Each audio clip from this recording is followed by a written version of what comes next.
again, good friends. Welcome new subscribers. I'm Brian from Apex Detail. Today it's just going to be a short video showing you how to jewel with the rotary polisher.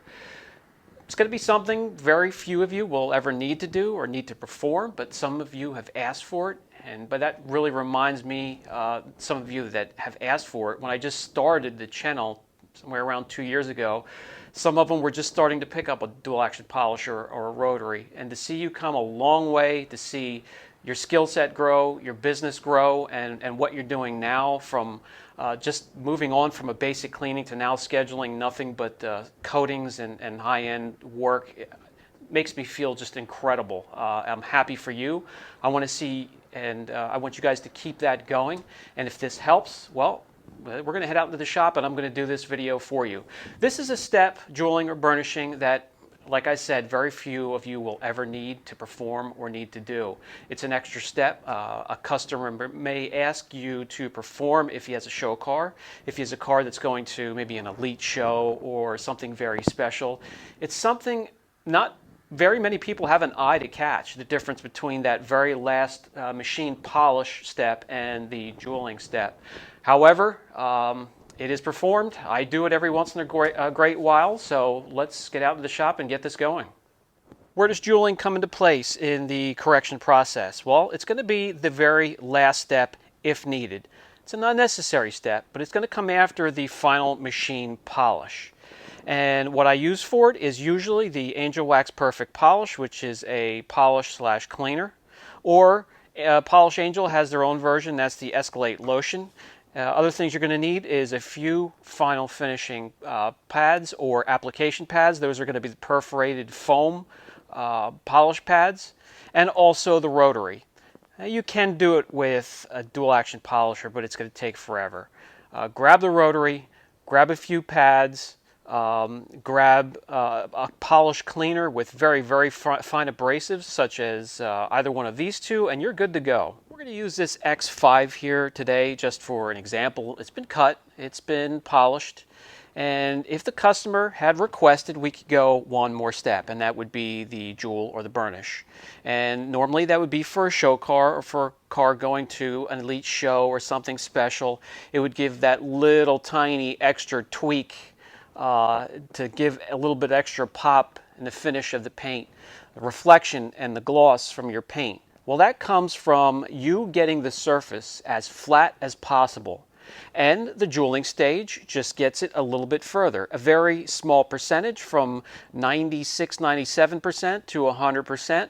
But if it is in the budget, the customer could request it, or if you have a car of your own that you're taking care of and you just want to go that extra step, this is the way to do it. I'm going to show you that now. Okay, so again, the rotary is best. And here today I have the MaxShine M550 rotary. A lot of you guys have been asking about this. That's what it is. I will put a link down below. I have done a video featured on this polisher as well. Very lightweight. It can handle the 5-inch backing plate. Is perfect. It'll go around the car. It won't overheat. It'll take it. So I have bad shoulders, so the heavier Drill Masters, DeWalt's, Flex, Rubies, a little bit tough on the shoulders, so I use this little guy here, and it's easy on me. I get around the car quickly, and I'm not tired whatsoever using this thing. So the key to jeweling or burnishing is, when you're at this step here, it is absolute paramount to be working as clean as possible. Having a high quality microfiber, no edges, very plush. I recommend 500 GSM or higher. Cleaning the pad, making sure the pad's clean, having a couple new pads to go around the car if you want to. I happen to clean out the pad between every pass, so I'm not worried about it. If you're not in the habit of doing so, make sure you have a bunch of pads to get around the car. Keeping the pad clean is absolutely huge by the time you get to this stage. So I'm going to use the Angel Wax Perfect Polish. That is my go-to when it comes to this stage or this step. So I'm just putting on there 3 pea-sized drops.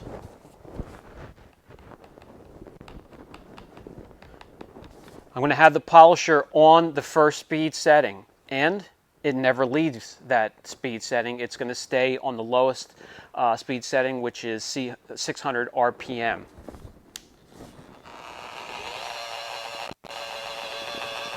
Let's get this spread out first. Once it's spread out, once the polish is spread out, then you can continue on and jewel. And this takes a little bit of patience. Arm speed's going to be low, pressure is going to be light. You're just going to guide the polisher for this step.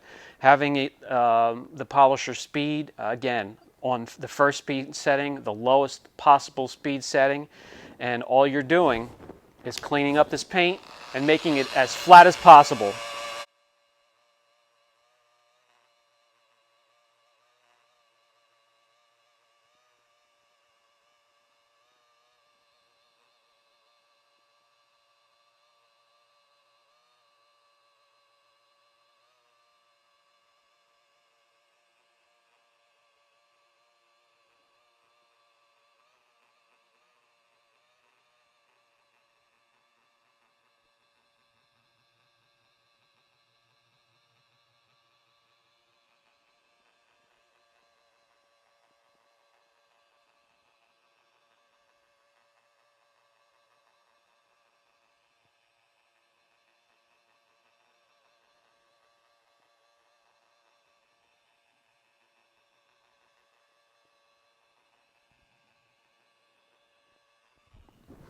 All I did here was a crisscross pattern, so 2 quick passes.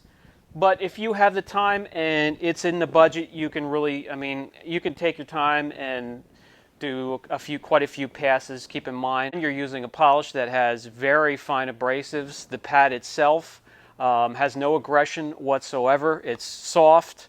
You're not raising the heat or the temperature. It's perforated to begin with. The heat will escape very easily. You're not putting a ton of pressure down. The speed's low, so you're not really doing a whole lot of damage or putting stress on the clear. So you can really take your time and jewel and get what you want out of it for that last step.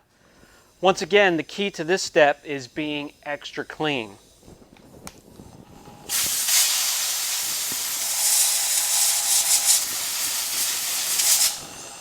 So between every step, I'm going to clean out the pad.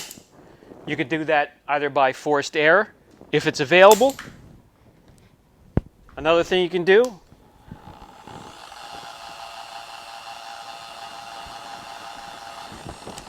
use a detailing brush.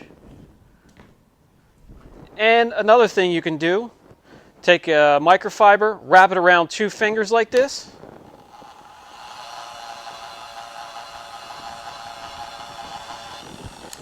And do that between every pass. That's another way to keep the pad perfectly clean. Now you're ready to go for another pass.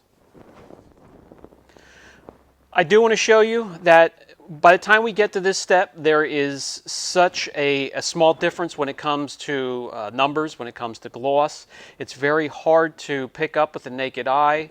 You have to be very in tune with your vehicle and vehicle finishes to begin with, but we're going to work on this little section here next. I'm going to show you the little bit of a bump, a little bit of an extra bump we can give.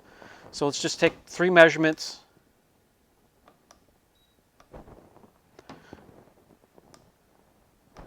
"95, 94, 94. We're going to work in that area, and we're going to bump it up just a little bit more.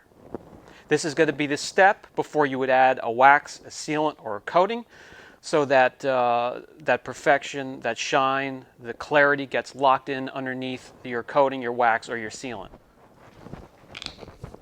Okay, we have the Angel Wax Perfect Polish. 3 little drops.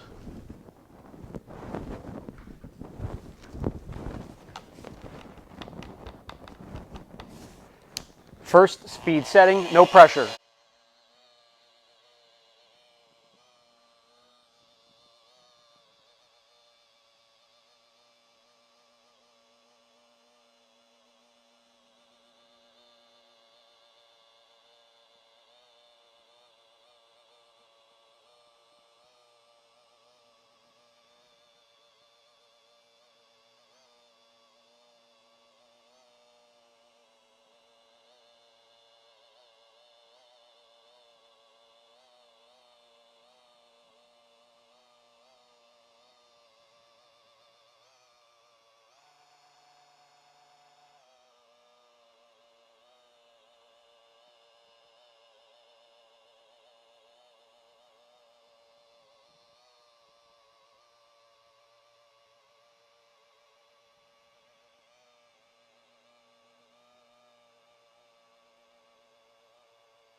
Okay, let's wipe off the residue.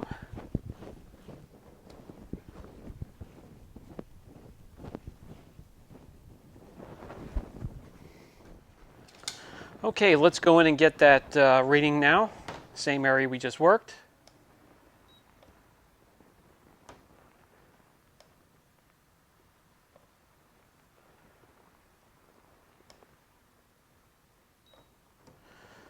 So we don't have any readings 94. They're all in the lower 95s now. So as I told you before, it's going to be a very slight increase, but it is going to be an increase nonetheless. It's an increase certain customers will pay for, and if you're working on your own car, it's an extra step that could be worth it to you. Okay, guys, that's going to be about it. It is really as simple as that. Just get yourself a quality cleaner polish with very fine abrasives, and what you're going to have to bring to the table is just having some patience. Again, it has been a pleasure to watch some of you guys grow, learning and building your skill set and your business. I'm always here for you. It is taking me a little longer to get back to some of you guys with more volume, questions coming in, but I am trying to get to everybody. And if you have a little bit of patience, I'll get back to you. I'll never desert you guys. You guys are awesome, and I appreciate each and every one of you in case you haven't noticed that by now. So this has been Brian from Apex Detail. I'll catch you in the next video.